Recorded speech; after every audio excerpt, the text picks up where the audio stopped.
Buenos días, mi nombre es Faustino Guerra Flores. Estoy cursando la carrera de ingeniero agrónomo en la Universidad Autónoma de Baja California Sur. Les estaré presentando un pequeño proyecto o reporte y les hablaré un poquito de las presiones hidrostáticas y atmosféricas y lo que hicimos durante el laboratorio con el profesor Zamora en la materia hidráulica. Bueno, aquí les estaré presentando un poco de la presión hidrostática y atmosférica. Y empezaremos con una pequeña introducción, que básicamente la presión hidrostática se refiere a la presión ejercida por un líquido en reposo.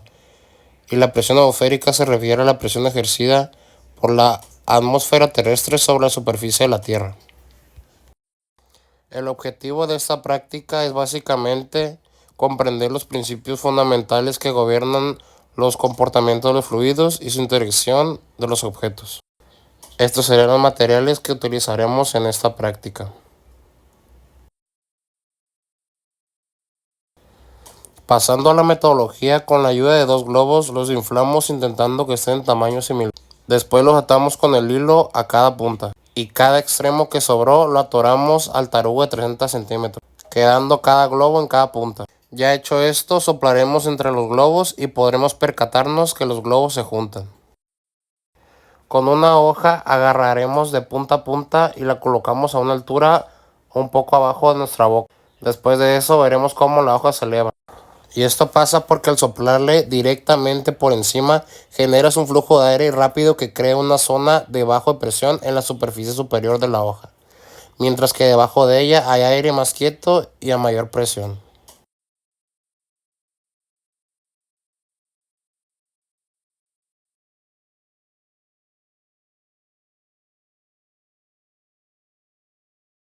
Al soplar por el popote se crea una corriente de aire rápido que genera una zona de baja presión alrededor de la bolita. Aquí casi haremos lo mismo, pero en vez de popote utilizaremos una secadora de pelo. Prendemos la secadora viendo que la boquilla esté apuntando para arriba y con una pelota de unicel más grande la colocaremos en la corriente de aire y veremos que igual se mantiene en el aire o flotando. El aire a alta velocidad del secador se adhiere a la superficie de la esfera creando un área de baja presión a su alrededor.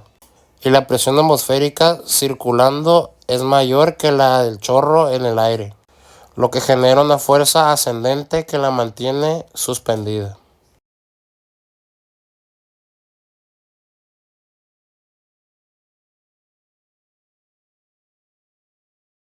Juntamos los dos popotes, el domar y el de pliegue, formando como una T.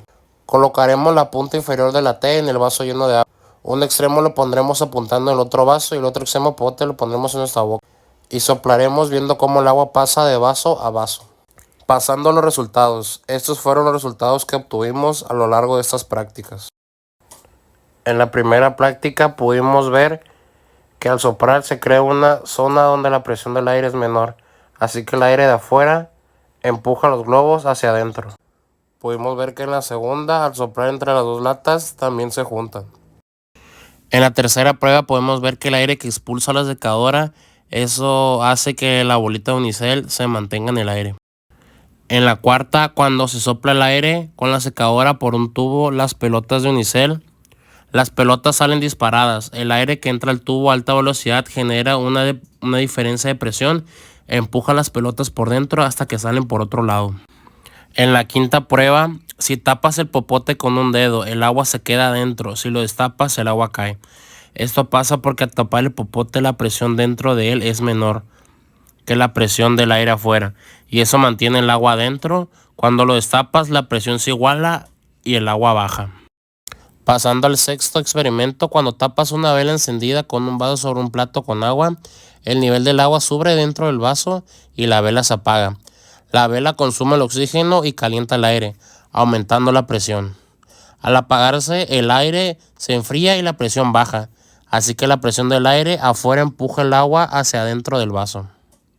Pasando al séptimo, al soplar por un popote con un corte, el agua se dispara. El aire que soplas crea una zona de menor presión en la parte superior, y el aire con más presión dentro del vaso empuja el agua hacia arriba y fuera del popote. Y para calcular la presión del globo, básicamente estaremos usando la fórmula que hemos usado a lo largo de este semestre, que para sacar la presión es densidad por gravedad y altura, dándonos así 1618.65 newton sobre metros cuadrados. Pasando a la discusión, en los experimentos se comprobó cómo la presión atmosférica influye en el movimiento del aire, los líquidos y los objetos. Al soplar entre los globos o latas se crea una zona baja de presión que hace que se junte.